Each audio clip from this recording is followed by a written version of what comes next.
Welcome back to the channel, everyone. Today we'll be reviewing the Pistons' third loss of the season, this time at the hands of last season's NBA champions and honestly, one of, if not the best team in the NBA, the Boston Celtics. Detroit lose on their home floor by 6 points, 118 to 124 in an absolute heartbreaker, I think. It was a game of runs, a game full of emotions. It had everything in it. It had 20-point leads. It had the Pistons leading by 6. It had a poster dunk from Cade Cunningham. It had an efficient, really strong offensive performance from Jaden Ivey. Had some really nice moments from the Pistons role players. But ultimately, it came down to the Pistons not being able to execute in crunch time, much similar to how the Pacers game played out. The Pistons had many chances to win this game, and quite frankly, when they had leads, they had chances to extend the lead from 6 to 8, maybe even 10. But yeah, they just couldn't execute, and we're only 3 games in. It feels like we're 20 games into the season. Maybe it's because they haven't won, but it's like I went through a lot of the plays and stuff in depth in the live stream. So go check that out for more breakdown type stuff on that. But the overarching emotion for me is like much more positive than it was following the Cavs game yesterday. I think whilst this game started really scarily, the Pistons were down 23 midway through the second. Celtics, I think, had 16, 17 threes in the first half. Peyton Pritchard, Al Horford were just knocking down everything. Jason Tatum had 20 points. Like, the Celtics came out on fire, and it just looked like the Pistons were going to lose this one by at least 15 points. But for them to not only rally and make this a competitive game and a game that really pushed the Celtics, for them to have a lead the way they did in the fourth and have a chance to, close out the best team in the league on the second night of a back-to-back for the Pistons, I think it's impressive. And I think now that it's been, I'm recording this probably 3-4 hours after the final buzzer sounded. Now that I've had the emotion kind of subside a little bit, I think I'm kind of happy with where this team is at.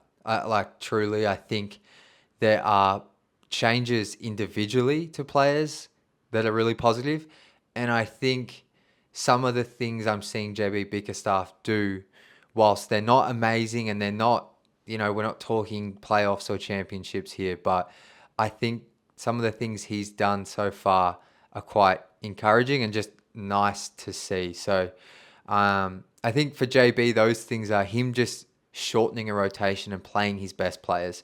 Now, the rotations were a minor issue towards the end of the game, but for the most part, he's been playing an 8-man rotation.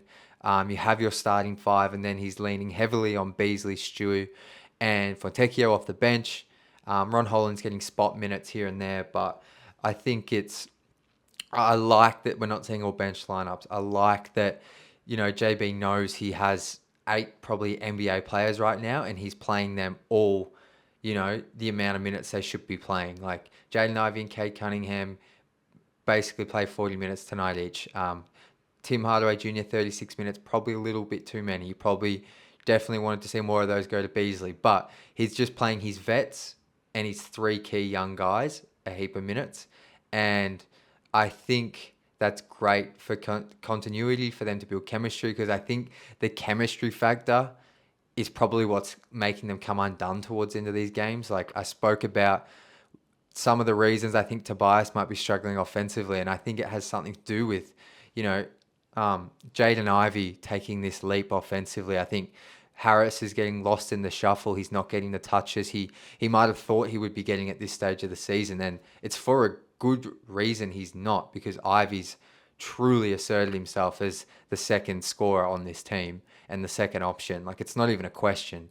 I think coming into the season, it was will Harris be 2A, Ivy 2B, or but for me it's clearly Cade 1, Ivy 2, and Tobias 3, and I think he might be having a few issues just adjusting to that because he still gets the 11 shots tonight, but I feel like some of them are like turnaround post fades. He can't hit a three at the moment, so some of it he needs to be much better, like he does. But I think these types of chemistry things, like these 6 to 8 players haven't played much together. They're all new vets, and then the younger guys are still trying to figure out how to win. So I think JB is doing the right thing by just playing this 8-man rotation right now. And I've enjoyed that. I think some of the sets he's had coming out of timeouts have been impressive. I think the offense has flowed much better. I think tonight there was much more ball movement as opposed to the Cleveland game. But look, the thing that I think fans are frustrated with was JB, taking out Malik Beasley and Simone Fontecchio in that fourth quarter when they were the ones that helped get the Pistons back in it and get them a lead. So that's something he'll have to reflect upon. I think he was maybe just trying to bring in some fresh legs to close it out because maybe he knew the Celtics had a run in them. Lots of people disagree with that. I probably, if that was the thinking, I think I disagree with that. Maybe he just wanted to bring his starters in and trust them to bring it home. But ultimately, you probably should have kept one of Beasley or Fontecchio in.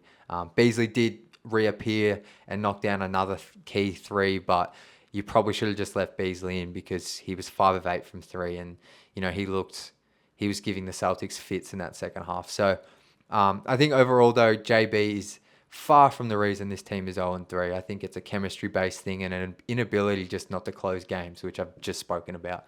And the defense in the first half tonight was atrocious. The effort, I think the Celtics, like I tweeted this out, the Celtics were hitting like shots and tough shots, and they're an extremely well-drilled team at finding the open man, drive kick.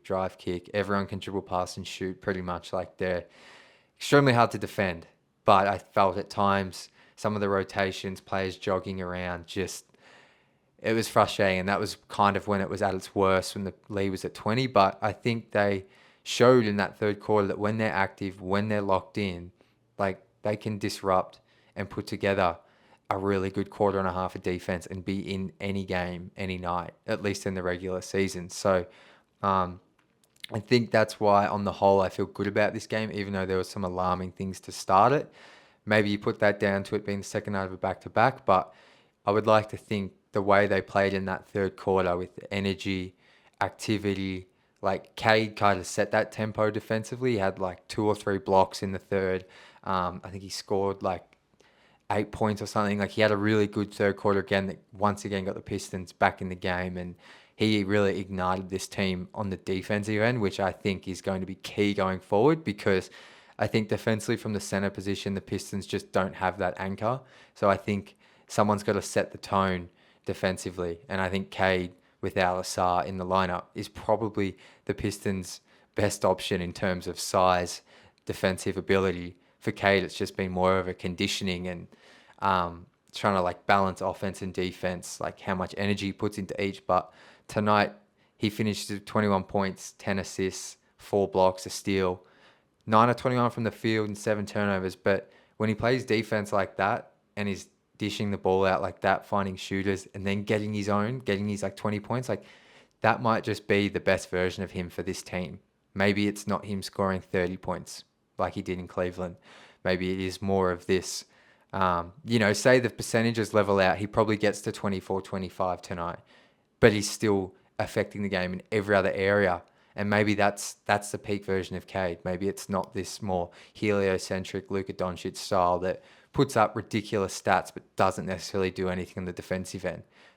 Because he can still stuff the stat sheet. I just think with the way this team's built and the issues they have defensively, he might have to give a bit more there this season if Detroit want to win games, because the version I saw of him tonight might be my most favorite I've seen as it relates to winning, because he made a huge impact. I think where I'll finish is kind of just giving Jaden Ivey some love.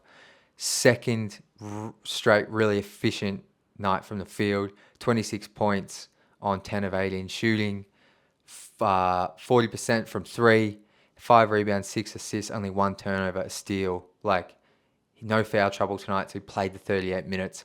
Still struggles a little bit to close games. Like there's some questionable decisions in the last 5 minutes he's had in a couple of the games now. But on the whole, like I think to see him yesterday put up 22 points on like 60% shooting, or 50% in Cleveland, and then tonight back it up with another 20-point game on over 50%, is really encouraging because I thought he was okay in the season opener as well. He just couldn't hit a three. So really encouraging for him. He looks really dynamic getting downhill, and I think that's come from an improved handle. And I think that's like the Ivy we've seen these past 2 games on offense is kind of like, I'm not going to say it's a perfect fit with Cade, but that is a backcourt you definitely build around. And as long as you have one of them on the court at all times, you're going to have a scoring threat